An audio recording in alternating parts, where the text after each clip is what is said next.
Hi, it's Steve. Today we'd like to show you how to change the surface element on your range.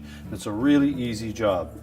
All we're going to need is either a number 2 Phillips or a number 2 square head screwdriver and maybe a pair of needle nose pliers. Let me show you how we do it. Now before we begin this repair, the first thing we'll need to do is to pull the range far enough forward that we can unplug it, or if it's a hardwired range, locate the electrical panel and turn off the appropriate breaker or remove the appropriate fuses.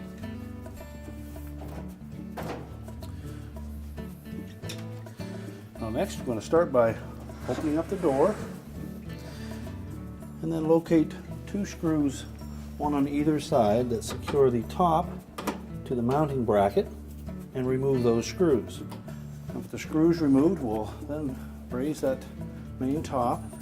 I've made a support rod to hold that top in position. I'm just taking a piece of wood and cut it the right length, and it will tuck in under the front lip of that support bracket as well as underneath the front edge of the main top. Now once we have that top properly supported, our next step will be to remove the wires and the terminals on the element. Simply pull those off.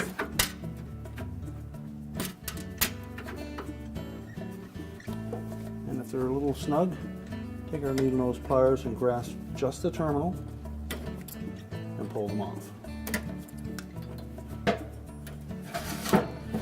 Now this element is held in place with a support strap across the bottom and is secured on one end with a screw, so we'll need to remove that screw. We'll also have to support that element as we remove the screw.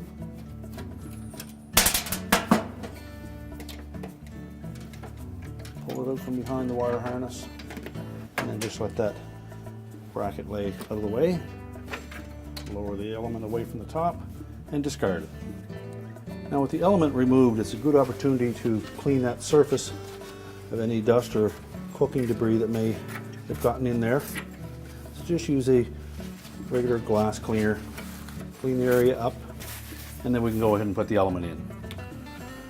Now before we install the new element, just inspect the perimeter, make sure it's in good shape, and then we're going to line that up so that the terminal block fits into that cutout. And we'll want to make sure that the support rod is properly hooked on the lower end. We need to feed it behind those wires and then reinstall the retaining screw.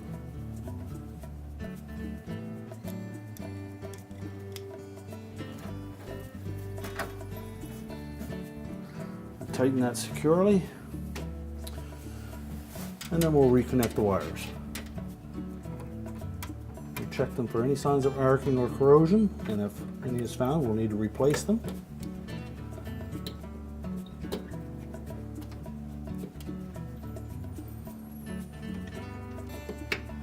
And also make sure that they fit snug on the terminals. And if not, we'll just take our needle nose pliers and just crimp them slightly so that we get a nice secure fit. With all the wires reattached, we can then remove our support rod, lower the main top, and then we'll reinstall the 2 screws to secure it.